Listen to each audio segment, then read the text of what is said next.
Welcome to Litpoetry, the podcast where we go on a journey of discovery, reading, analyzing, and discussing great poetry from around the world.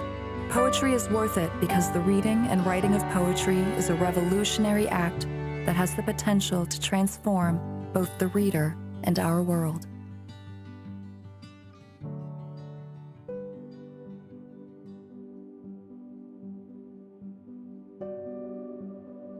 Welcome to the Litpoetry Podcast Season 2. My name is James Laidler, Australian poet, writer and your host.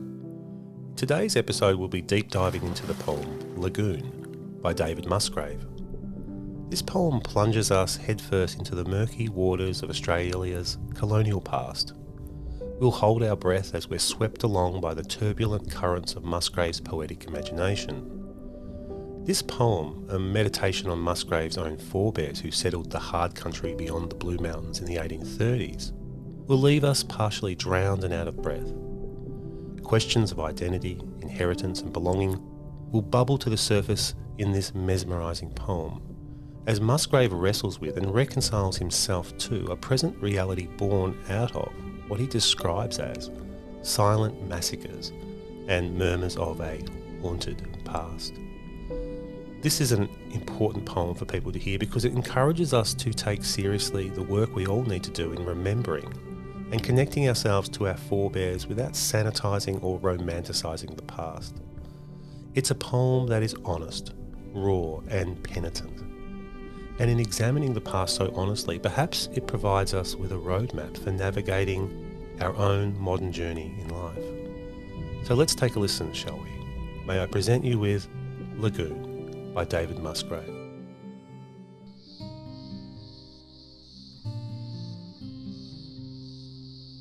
Lagoon by David Musgrave. This is where I come from, if it's true to say I come from somewhere, not just anywhere south of the imagination. Where they came from, ended up, warty hills of the Monaro or an Irish quag. It's Lagoon, with wind-tussocked, wrinkled hills worn down to a murmur that claims me. Flat-skied, convict-shaped earth, the barren sweep from Tanis Mount knuckled with Bathurst quartz, small and obedient noon shadows. This is where justice jammed them, impatient and impenitent, forebears transported for a brace of crimes, possession of a stolen lamb, highway robbery and other nameless filchings cancelled by oblivion. It's hard to tell exactly where it was. The lagoon has forgotten itself, drowned under Chifley's dam's green skin brailed by metallic rain, or a mired bend in Campbell's River, where dragonflies whir in a spectral frenzy like solid drops of petrol darting in the sun. I have inherited their future born of silent massacres, patient weathering of the cold fastness of hills and endurance of each summer's baked mirages. They mastered the art of sticking to the narrow furrows of their lives, whereas I have learnt only the art of streets, sailing between their gutted shores on that new ocean, traffic. Every trace of them has vanished. There is a school there now, where children yet to learn that dreams are what make death real, play in the stark sun. Horse studs gather along the creek and they stand there, fluid flanks shiny in the wintered light, chewing and staring down impostors in their midst. Time has stolen it. Evaporated family mysteries like the slow death of a photograph of the old farm. Like neap days, pinched of history.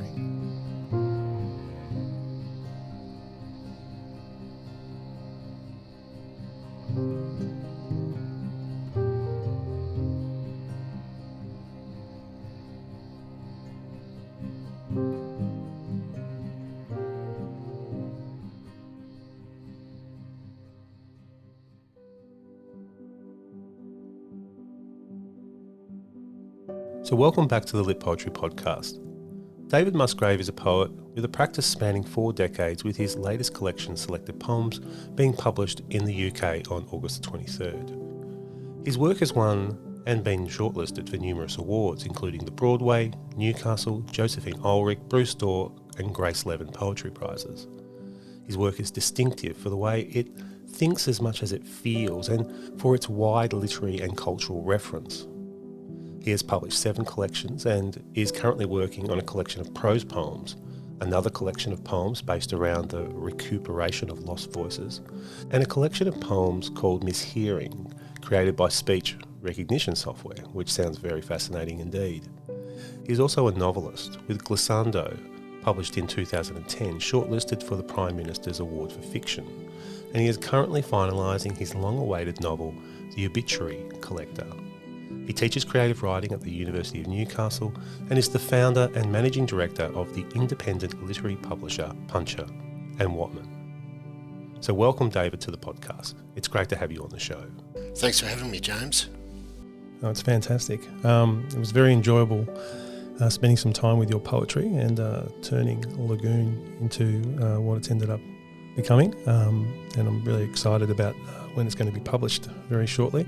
David, just might start actually for our audience just to talk a little bit about your background as a poet. I've given a little bit of an introduction, but I'm sure there's much more. In particular, I suppose, what is it that's drawn you to poetry in your life, and perhaps even why you perhaps see it as an important part of our culture? Sure. I guess I always wanted to be a writer from when I was very young, and that desire never really wavered or changed. And then I found myself at the age of 18, 19 writing poems, and I didn't particularly know why. And then it just kept happening, and then I realised after the passage of time that I really was a poet, and that was the kind of writer I was. Sometimes I think some writers it takes them a while to work out who they are or what they are. So yeah, that's in a nutshell how it came about. So you see yourself more as a writer. I know you've written fiction as well, and you continue to write fiction. But what's the defining quality of poetry that is so much you? What is it about poetry in particular that draws your allegiance? There's an element of excitement to poetry, which I think is when you're attuned to language and what language can do at the level of thought and consciousness. And I think that's something that just about everybody who is brought to poetry will see that and will be affected by it. For me, it affects me in the way that I want to do it. I find that even when I'm not thinking about poetry, when I'm consumed by other things, poems pop out, generally at the rate of about one every 3 weeks, or depending on how busy I am with other things. So it's a kind of the rhythm of living, really, is punctuated by the production of poetry. So when you say they pop out, do you have a process when an idea comes upon you or something? Is there a process, a journal or something that you engage with to get things down? And over the years, have you lost many poems, perhaps because of you've been in strange situations, or? I've probably lost a couple, but not as many as you might think. I for a long time I used to keep a small notebook with me at all times, and in fact that's how Lagoon was written. I was actually staying at a farm at a locality near Oberon called Duck Malloy, and I went with the friends I was staying with for a drive up to Chifley's Dam, and I'd been to Lagoon before as a younger boy, and this time I said, can we just have a poke around? And we went and had a look at a few things, and I was writing down reactions to what I was seeing in the notebook. And a couple of months later, when I was pulling the notebook out to start work on the poem, I realised the poem was more or less formed. That's unusual. Normally I've got scraps of paper, notebooks I use for work, etc., all half filled with lines and scribbles, and generally what I try and do is over time gather them together and see what's there and shape them. That's the hard work. That might be very fascinating for our listeners. So the genesis of a poem, from what you're saying, that you have lines in a journal sometimes, so there's a process to it often with poems, is there? Or I mean, sometimes do they just pop out quite quickly and naturally, and other times they're a long, arduous sort of journey through your imagination and discipline? They're more often long, arduous journeys with discipline, but 5-10, maybe 5% of the poems I've written have come out in a rush or all in one go. They're the weird ones. They take you by surprise, and the element of will's not involved. With the other ones, I think you'll start with a line or an image or just an idea sometimes, and it worries at you, and then you start worrying at it back, and then you end up with something that may or may not work. But it's that process that it's not necessarily arduous, but it takes patience, and you have to use your intuition. Is part of the patience also on a psychological level? Because when I'm reading this poem, Lagoon, I detect, or I feel like there is an inherent honesty in it. There's a lot of self-introspection, but also thinking about society as well, and heritage and a whole lot of things. But I imagine there's always the temptation to force a poem in a way that may not be honest. I feel like there's an honest searching for a truth that is troubling in some ways. So is that part of the difficulty of in the process of writing? Aside from craft and all that sort of stuff, it's also this psychological journey that you go on of integrity, I suppose. Yeah, you talked about truth. I mean, the truth of a poem is not what the poem refers to, but rather how the poem moves through the air and through another person's mind and through your own mind. And even in a case where I'm more or less lucky enough to have this poem come out without thinking about it, obviously in the process of typing it up and shaping it, there was a lot, there were changes that were made because some things don't ring true, some things need to be improved. The ending changed a little bit from the very first version of it because there was something that wasn't quite right about it.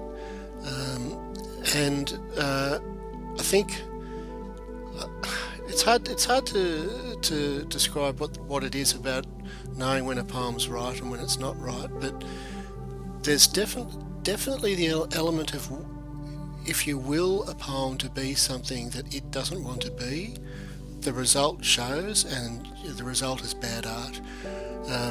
If you're lucky enough to have arrived at something which has that sort of integrity of itself, that's good fortune.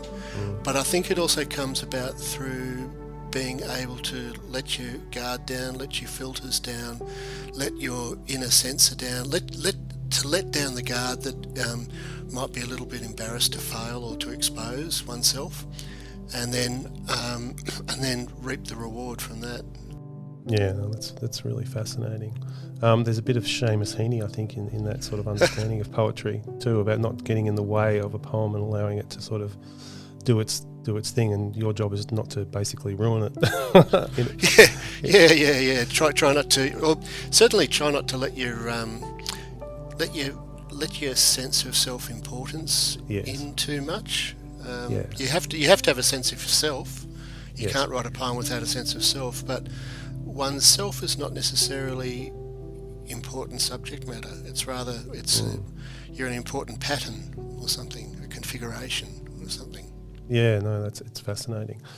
And personally, I think this poem really took me on a journey into myself and to my own roots, and thinking about who I am as an Australian and the heritage. So maybe we could just stop there for a second and talk about that, because I suppose there's questions about Australian identity here that I think that the poem touches upon, and in particular, how our knowledge of the past can inform and influence our understanding of our present. So can you tell us a bit about that aspect of the poem, and particularly maybe even wed it to your journey when you said you actually went to Lagoon and you were inspired by the time. So that event and going and seeing locations. So what was the process and what are those connections, and then what was the intentionality there about, between the past and the present and what you're trying to do with this poem? I call this poem it's a mitochondrial poem because it's really about my mother's family. I was one of those products of a unusual marriage. I was born in the 60s, but my parents were born in the 50s, mother being Catholic and my father being Anglican. So the sectarian divide was still well and truly alive at that time. And growing up, I was much closer to my mother's extended family, who were all Catholic, but I was not a Catholic. And so I felt that I belonged in a Catholic family. And I felt much closer to my mother's relatives, even her extended relatives, than I did to my father's family. And when we Mum's family was very clannish. She was born in Bathurst. Her great-great-grandparents were the convicts that were settled outside of Bathurst. And that family, I know all my second cousins, it's that kind of a family. And one of the first family reunions we had was actually in Bathurst, and we went out to the farm at Lagoon that my great-great-great-grandfather Owen Guggerty, Guggrty, was settled on, and his son continued that farm, and his daughter was my great-grandmother. So in many ways, it was it's sort of like an identification with what historically might have been the less fortunate or less prosperous side of the family, and I think that's often a common phenomenon with some people. Some people are much more comfortable identifying with the winners. I was more comfortable identifying with the losers, as it were. Yeah, well, there's multiple levels, I think, in the poem with that. So there's the family side and identifying with your mother's side, which you've placed in that sort of category. But then there's also the lines about, the born of silent massacres, which I assume is some sort of reference to Indigenous people in the area, or a history of conflict, or I might be misreading this. Yeah, no, it was very much a reference to the Indigenous people. When Bathurst was first settled around about 1813, I think in the first few years of there being soldiers and settlers there was martial law, because there was an insurrection, quite a successful insurrection being carried out by Windradine, I think, was the leader, and his people, and eventually that was suppressed. I read histories of Bathurst in the area, but I couldn't really, there's no records that I could see which indicated when massacres had taken place. Obviously I lacked the skill of a professional historian. Since working at the University of Newcastle, Professor Lyndall Ryan here has produced a massacre map, and there is a massacre that took place of three people in the 1820s, I think, not far from Lagoon, but I mean, when I say not far, about 50 miles away. So that's one that was definitely documented, and at the time of writing Lagoon, I was aware of claims by historians like Henry Reynolds that the frontier warfare was far more extensive than people had realised, and of course there was the reaction against that the so-called Black Armband view of through history. Wind Shuttle and the rest of it. And I followed that with interest because I thought, well, where did my folk fit into that? Yeah, and that's what I see in the poem, this sort of trying to reconcile this past of and your mother's side, who have experienced these, what you describe as nameless filchings, and really difficult probably baptism of fire coming to Australia to find a place and to find an identity, find a living. And yet, I lay it on top of that, you've got the Indigenous question and experience, how that all mixes in, and then you're generations later trying to understand the context of all of this, and then how it plays into your own imagination of who you are. I get the sense. I think, look, you're spot on. The big thing was that when I was a little boy, my father's family history was fairly well documented. They were convicts as well, but they were sort of English convicts and Irish and English free settlers, whereas Mum's lot, from what we knew that they were convicts, but we just didn't really know much about them. And it was really in the late 1980s when there was that upsurge in genealogy in Australian culture, and there was also a willingness to take on the convict heritage, whereas in the previous generation, and certainly in the generation before that, it was more or less a taboo subject, and it was people wanted to disavow, or if they didn't disavow, they wanted to have that belief that, oh well, they only came here for because they stole a pin or because they stole a chicken or something like that. Whereas some of the crimes that I know that my forebears committed, some of them were lucky not to be executed because there was violence involved, so there was that sense of 10 or more years before writing Lagoon, I guess, there was that excitement of discovering that we had a lot of convicts, and that we knew we could actually find the records of their trials. We knew a little bit about their lives. We knew, some of them died young, some of them had accidents, some of them had children who had horrendous lives, losing all their children in childbirth, for example.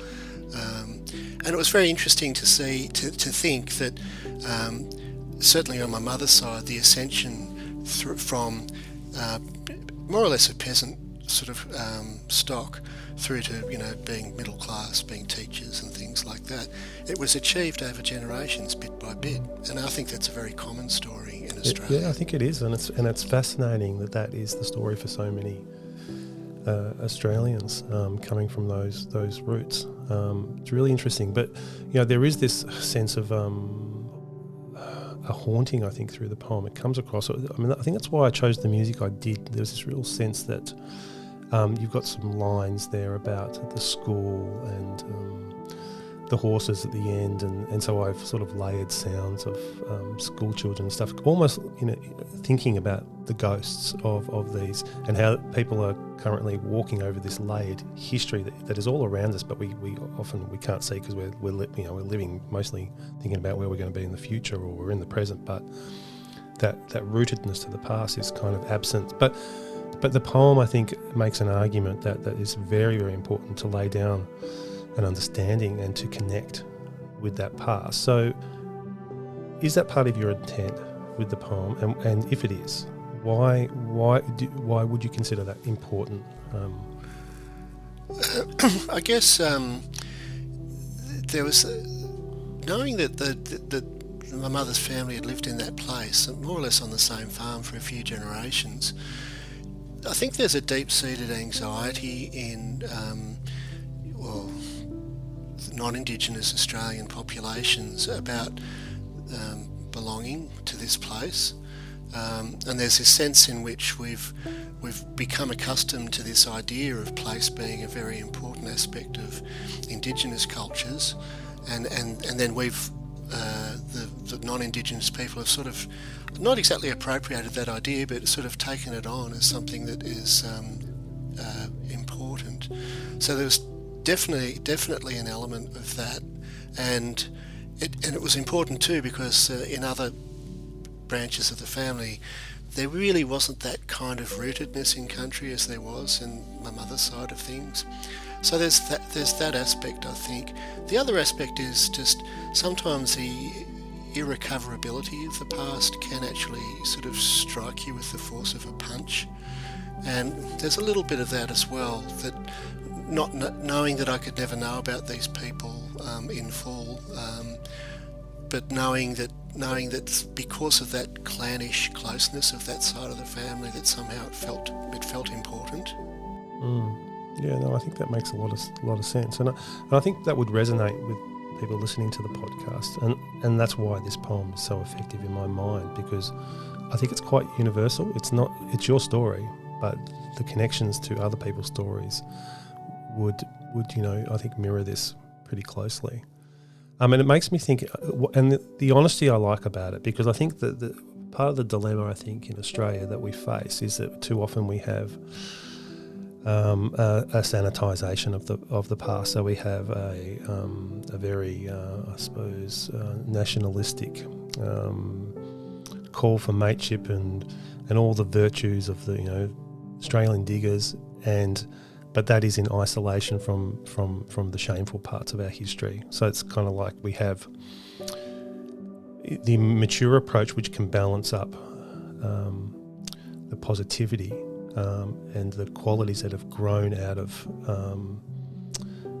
white people being here, and there are positive things and there are achievements, but Sure. The problem is you can't think about that in isolation without understanding that the flip of the coin is the deep and abiding shame that we should feel at what we've taken from this country as well. And the poem, I think, seems to have that tension in it, which is really important. That tension is very important. Sometimes the ability to address that in a direct and meaningful way is not possible.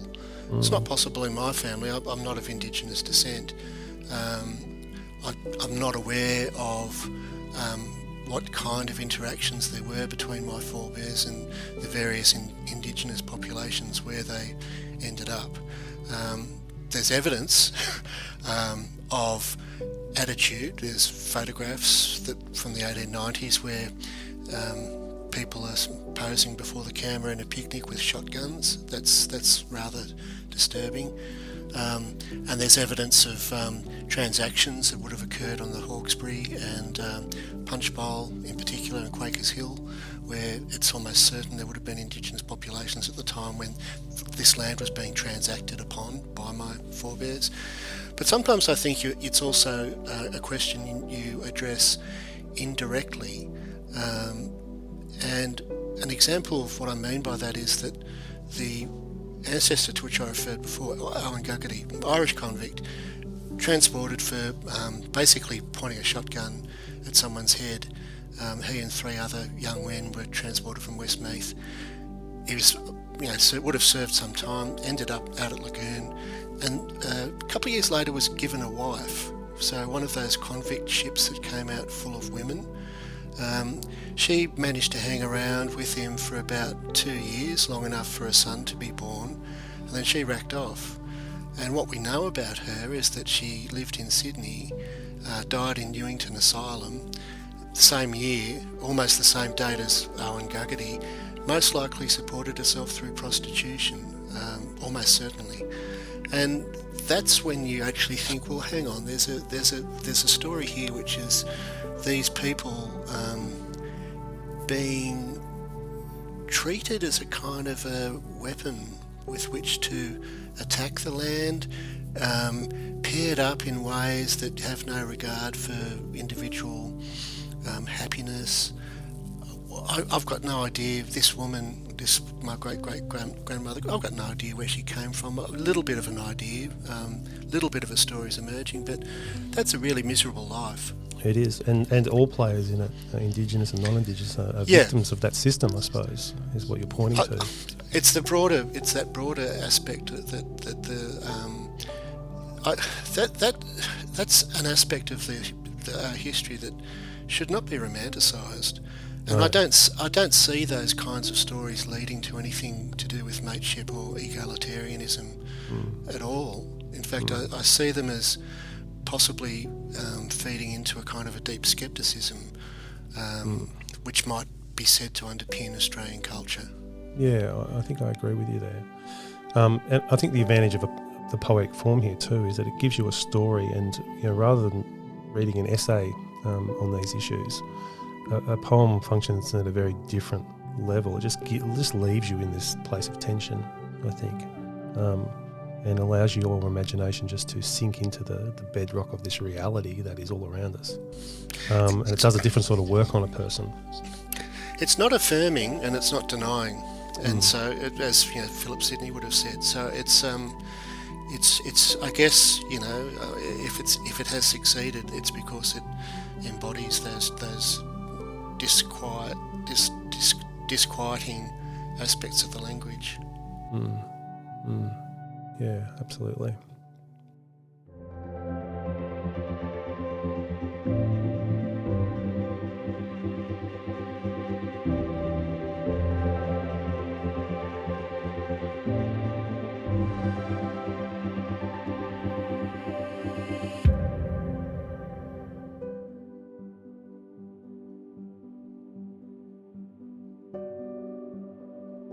So, just to move it on a little bit here,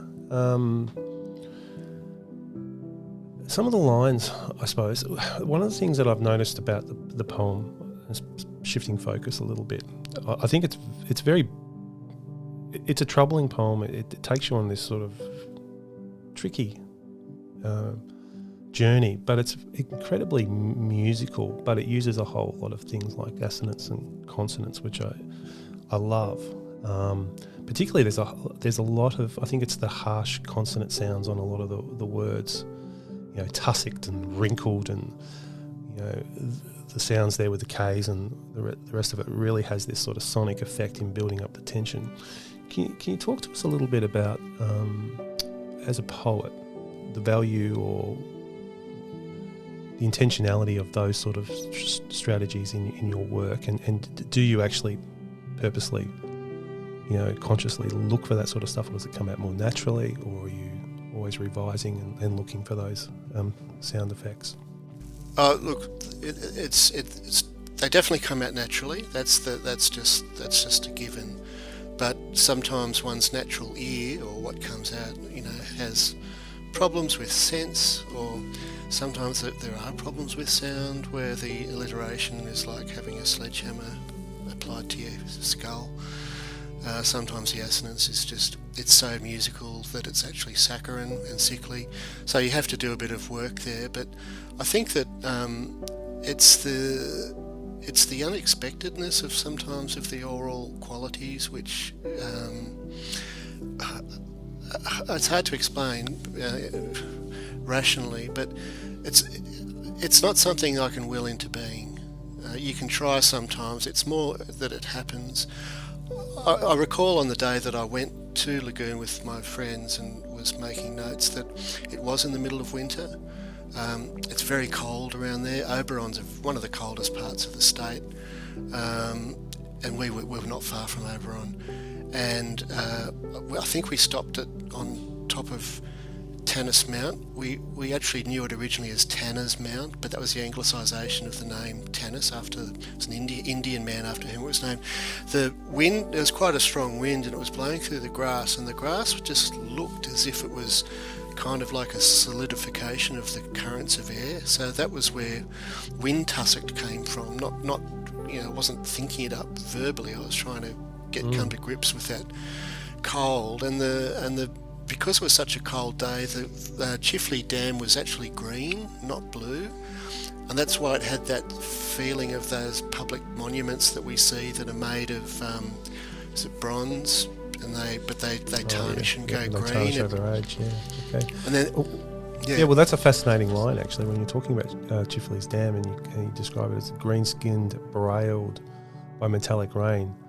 That was very evocative to me. And using the word braille, and instantly I'm thinking, that you're reading basically the dam, and it's got these layers of historical meaning on the surface.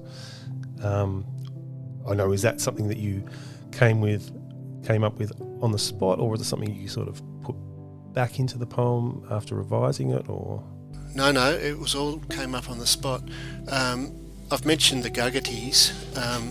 the other family was the Costello family. There was no relation to our former treasurer, but there was a guy. So my great grandfather William Costello, he died young. He lived at a place called Campbell's River, and it's not really clear where Campbell's River stops being Campbell's River and becomes Chifley Dam, and I'm not even sure to this day. So we went to Chifley Dam, and I was under the impression that quite possibly where his farm had been may well have been underwater, and there was this sense of, because the surface was green, there was this sense of opacity, and the sense, and I was, I guess, literalised, and there was of course a rain squall that came across, and it was like these little needles sort of puncturing the surface of the dam, and I guess I was thinking of Louis Braille and his awl when he had that accident. So, it's a combination of quite a lot of things. Yeah, well, but it's fascinating how language works in that way, and I've interpreted as you looking at the physicality of your environment and saying that it's got a message, for the blind almost. Rereading it actually sounds quite good, but the reader has quite an impact on a poem, actually, I think. Sure.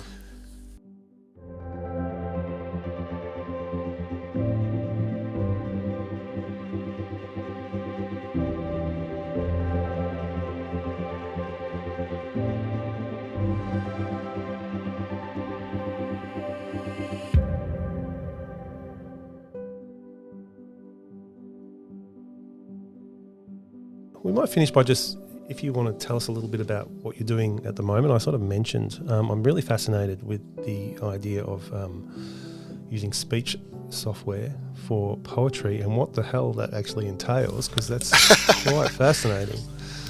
I've just finished an article on that, actually, which I'm hoping will be published in full in Text magazine. It's something I've been doing for a long time, was taking poems, reading them into a version of Word that still had speech recognition native to it. I think it's Word 2005. And then, the poem gets transcribed into Word, then it's obviously gobbledygook. And then I spend time shaping it. And what fascinated me there was this notion that, is the trace of the voice of the original poem still discernible?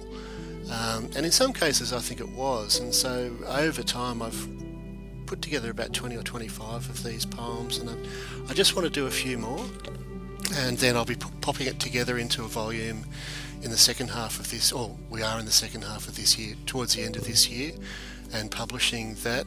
And it's leading to a lot of different research questions which I'm fascinated with, questions to do with style, poetic style. One of the questions that it led to me asking was, if a poet has a distinctive voice, and often we feel that a poet does, can that voice be characterised by certain patternings of sounds, of phonemes, as it were? And I think and that's a question that I haven't answered yet, but the way to answering it is a little bit complicated, but there's a way to discovering that, and I'm interested in working towards that. And also, of course, the question is, if I'm the one who shapes these misheard poems, to what extent is my voice entering into these poems, and can we discern that? Can we measure that?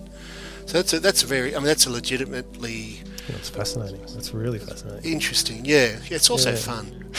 Yeah, it is. It is. Well, with the poem, the reconceptualization of your poem, and myself reading it and putting it to music, did that change anything in your understanding of the poem? Because you would have been reading it for years, and I think when I read it, one of the things about the way it starts off is that it starts off with a trachaic sort of imperative. This is where I come from, if it's true. I come from somewhere. This is where I come from, if it's true. And your reading was sort of emphasising the musicality over the sort of the stresses, and I was thinking, I thought the stresses were sort of driving it, but maybe not. It's a different approach to the art of reading a poem, as much as it's there in the poem. Yeah. Well, it's interesting because I get when I've been doing this for poets and sending them back the tracks, I get an assortment of really interesting reactions, and I think by and large people are like can't believe how different a poem can come back to them. It's fascinating. It definitely your reading brought out more mystery in it than I thought was there. I think I was more concerned with the impossibility of positive assertion. That's in my mind. That's not what the poem's about, but that's what the voice of the poem was about. And I think you sort of said your reading was more or less saying to me, what's being asserted here is mystery and tension. Yeah, I think that's where I went to. Yeah, for sure. Yeah. Good. Excellent. Well, Dave, it's been fantastic talking to you. I really appreciate it. And maybe when you get more advanced in those poems with speech recognition, you never know, I wouldn't mind if you want me to do something with one of them. I could probably do that. I find that would be very fascinating, particularly with some sort of computerized voice or something on the back end of using speech to text software could be very interesting. Some of them are very funny, and obviously I've manipulated them along that way. But I'll certainly when the book's ready, I'll send you a copy. No, I really like that. So someone just recently sent me a poem by Donald Trump, which was basically a pastiche of taking different things he'd said.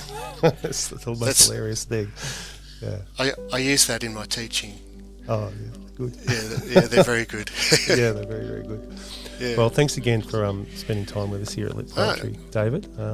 Thank you for having me, and thank you for taking the obvious time that you've taken. It's a pleasure. It's absolute pleasure, and I'm just really keen on Australian poetry in general and trying to promote what people are doing. So, yeah, welcome to the Litpoetry family, and great. Hopefully, we'll touch base again in the future. Thank you. Okay, thanks, David. Appreciate it.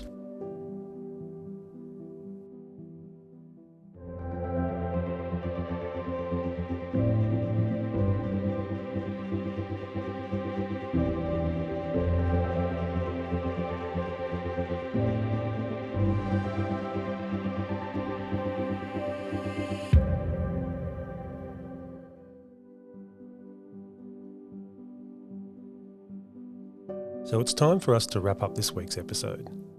We really appreciate all your support, and I wanted to personally thank the 3 people who made donations recently to the Litpoetry platform. These are some of our very first donations that we received, and we feel very affirmed by your generosity. This money will be channeled into hiring voiceover artists in the near future and ensure that we can keep creating quality audio-visual poems and start planning for Season 3. I also want to thank our subscribers and all those who regularly write comments on our YouTube videos. Your comments are great, and they help us find a wider audience by bumping our videos up the YouTube algorithm. We'll finish by listening one more time to the poem. Thanks for listening, and I'll see you next week.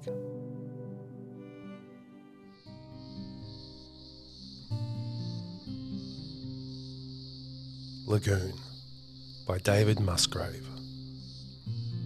This is where I come from, if it's true to say I come from somewhere, not just anywhere south of the imagination. Where they came from, ended up, warty hills of the Monaro or an Irish quag. It's Lagoon, with wind-tussocked, wrinkled hills worn down to a murmur that claims me. Flat-skied, convict-shaped earth. The barren sweep from Tanis Mount knuckled with Bathurst quartz, small and obedient noon shadows. This is where justice jammed them, impatient and impenitent, forebears transported for a brace of crimes, possession of a stolen lamb, highway robbery and other nameless filchings cancelled by oblivion. It's hard to tell exactly where it was. The lagoon has forgotten itself. Drowned under Chifley's dam's green skin brailed by metallic rain, or a mired bend in Campbell's River, where dragonflies whir in a spectral frenzy like solid drops of petrol darting in the sun. I have inherited their future born of silent massacres, patient weathering of the cold vastness of hills and endurance of each summer's baked mirages. They mastered the art of sticking to the narrow furrows of their lives, whereas I have learnt only the art of streets, sailing between their gutted shores on that new ocean, traffic. Every trace of them has vanished. There is a school there now, where children yet to learn that dreams are what make death real play in the stark sun. Horse studs gather along the creek and they stand there, fluid flanks shiny in the wintered light, chewing and staring down impostors in their midst. Time has stolen it. Evaporated family mysteries like the slow death of a photograph of the old farm. Like neap days, pinched of history.